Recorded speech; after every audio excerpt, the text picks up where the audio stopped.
Hello, I'm Ira Thor, Senior Director of University Communications at New Jersey City University, and a member of the CoSIDA Academic All-America Committee. And today I'm joined by a remarkable young woman, Mikayla Bisignani, a senior women's swimmer from Latrobe, Pennsylvania, and the Johns Hopkins University Blue Jays. She is your 2021 CoSIDA NCAA Division III Women's At-Large Academic All-America Team Member of the Year. The Women's At-Large division includes 14 possible sports, and that includes beach volleyball, bowling, crew and rowing, fencing, field hockey, golf, gymnastics, ice hockey, lacrosse, rifle, skiing, tennis, water polo, and of course, swimming. So, Mikayla, first and foremost, congratulations to you. You're a two-time first-team academic All-American. You're an Elite 90 award winner. You're a two-time All-American. And now you're the Academic All-America of the Year. What was your reaction when you learned that you were the recipient of this prestigious honor among all the athletes in all of the eligible sports that I just mentioned during our welcome? Well, thank you so much. I was super honored whenever I heard I won this award for sure. But honestly, a little bit shocked. As I was going through undergrad, never was a day that I really thought I was day by day doing anything crazy, remarkable. I was just involved with a bunch of different things that I love to do. And because I love to do them, I worked hard. So definitely surprised, but honored and a bit humbling because I know that looking back on my experiences, I couldn't have done anything that I did without my teammates and my coaches and all the support that I did have. So a mixture of all those feelings for sure. So some historical context. At a school such as Johns Hopkins, that's been one of the most honored in the history of the Academic All-America program, you are the 7th Academic All-America of the Year, the 3rd in the Women's At-Large category, and you are now a 3-time Academic All-American. You're the first female to be a 3-time Academic All-American, and you're the first ever athlete, remarkable, to take home first team Academic All-America honors 3 times. Considering the prestige of the student-athlete experience at Johns Hopkins, what does it mean to you to be in such rarefied air in terms of these honors? Again, incredibly honoring, but it's one of those things where the support group and the people you're surrounded by at Hopkins are just full of people pushing themselves to the absolute max to reach their goals. So I think if you were to put anyone in the world in my shoes with the support I had from my teammates, the inspiration I was surrounded by every single day. I mean, I had 60 teammates that all we weren't being paid. We were all in the water being pushed to the highest level that we were ever. So I definitely think anyone in my shoes, it would have just been a matter of time before they achieved something great.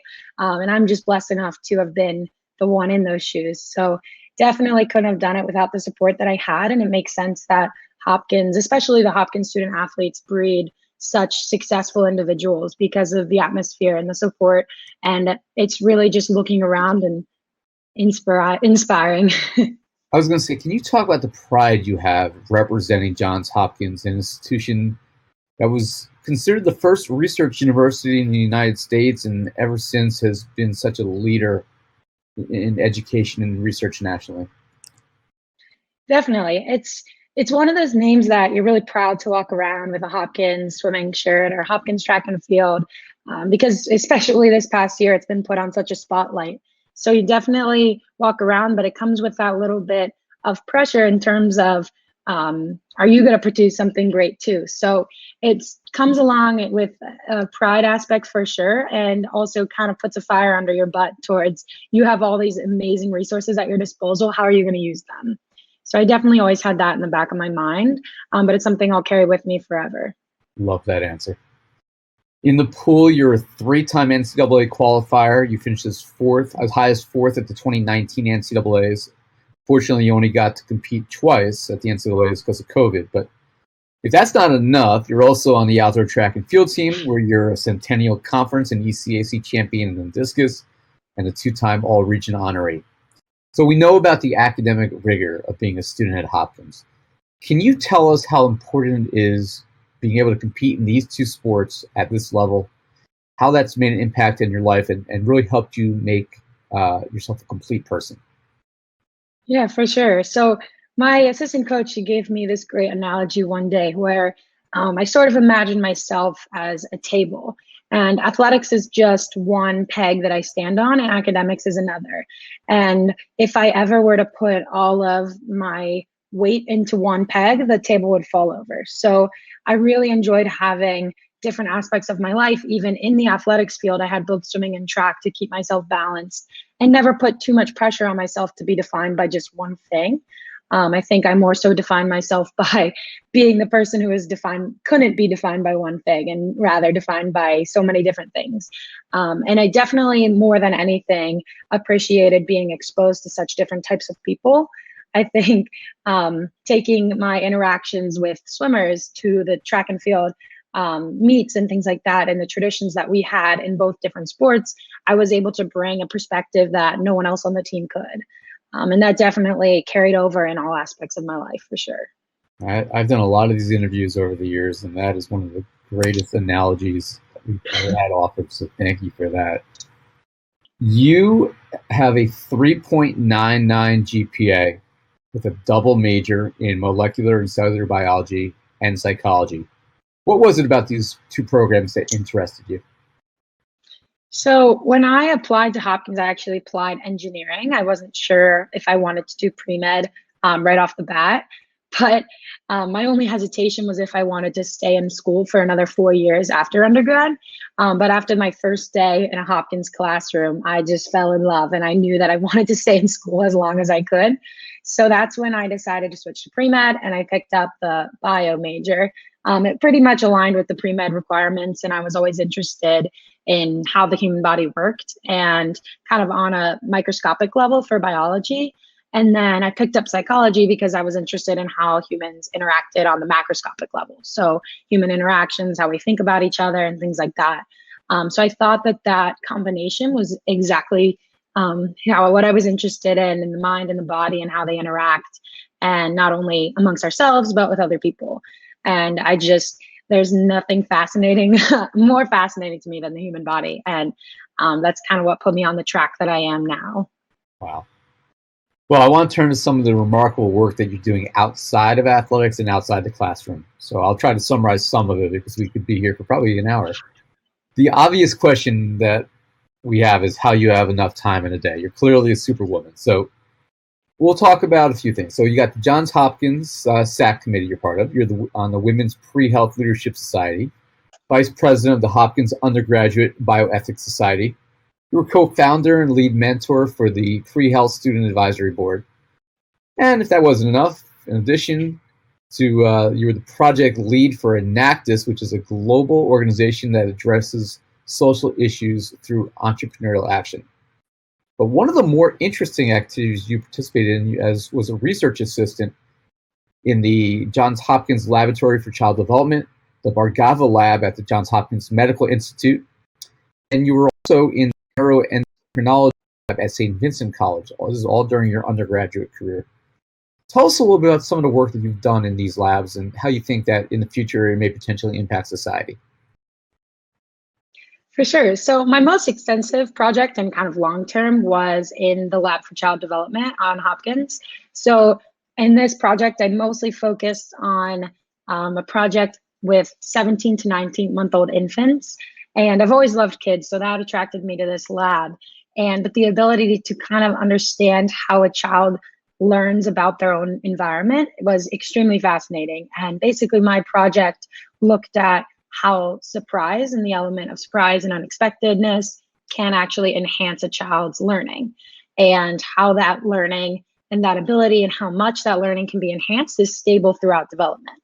And that is a really cool project that I had the most incredible mentor who was working on a 3-part longitudinal project, and I sort of ran the middle section of that.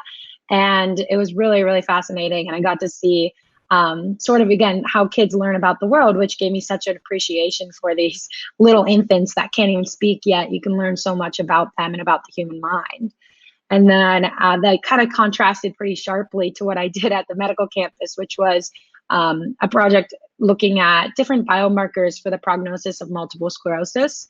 So unfortunately, my experience there was a little bit limited given COVID, but I got to, right in the very beginning of it, look at stand by patient bedsides and conduct assessments alongside some of the researchers there, which was really cool. And then lastly, the experience I had at St. Vincent College was really neat because I was working with hands-on, my first time with live animal models. So I was working with mice and how removing environment enrichment, so like different toys in a mouse's cage, can actually spike their stress response. And that was a really experience for me. I loved because we got to take, direct samples from the mice and test them, and all of these different ideas that I had been learning in the classroom, I got to apply in the lab, which was really neat. Wow, that's really impressive stuff. And you have a paper pending for publication, presentation and loss of environmental enrichment, stress responsive hormone effects in male and female laboratory mice. So that tied directly into work that you've done. This summer, you're doing an independent research project in the very lab at the University of Pittsburgh Medical Center. And you were accepted into the Pitt Research Experience pre-matriculants program. You had a nearly $4,000 stipend to conduct this project. Tell us about the project you're working on. For sure. So the project that I'm working on, I kind of have a personal tie to, but I'll get to that. So it's looking at different treatments for head and neck cancer.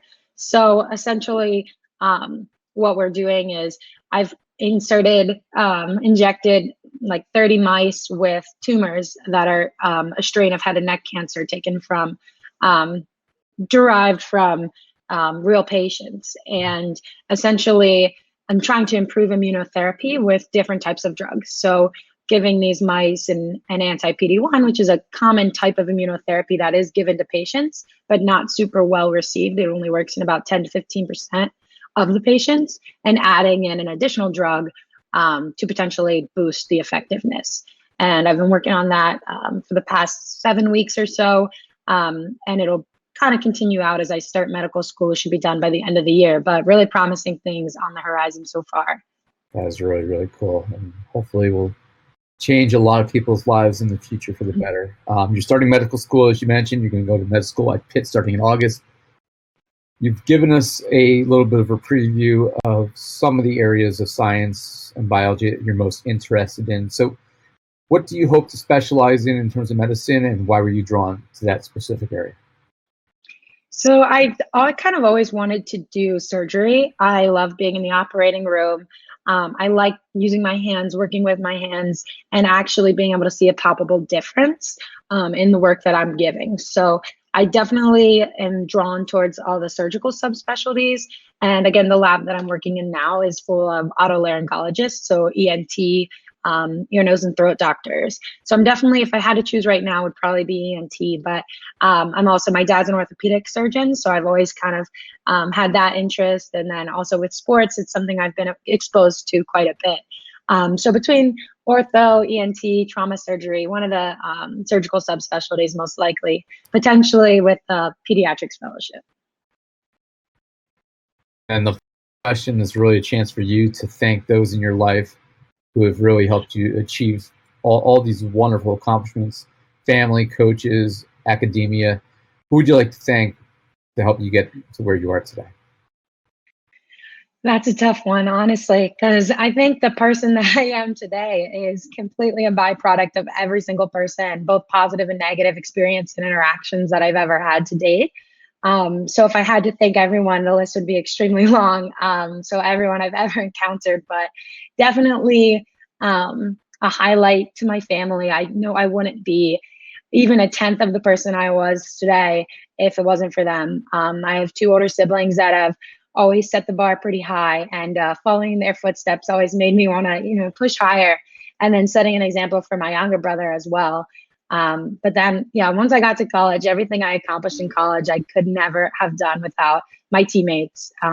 Not even when they knew they were supporting me, but just through watching them achieve their dreams was so inspiring to me. And just, I wanted to be right beside them in the library every day. I wanted to be in the pool working hard next to them.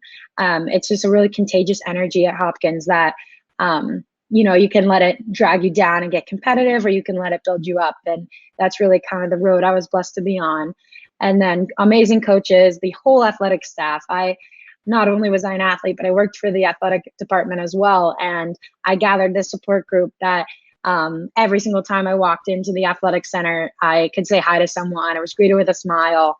And it just makes your whole practice okay, if you had a couple smiles in the beginning. So honestly, all of Hopkins athletics, my family, my friends, and definitely extra shout out to my parents. They're not swim parents at all and barely came to the meets, but they always knew and would always hear me out whenever I was complaining or needed motivation. So everyone was very important in getting to where I am today. That's awesome. Thank you, Mikayla. Congratulations to you once again. Mikayla Bisignani of Johns Hopkins University. She is your 2021 CoSIDA NCAA Division III Women's At-Large Academic All-American of the Year. Congratulations. Thank you so much.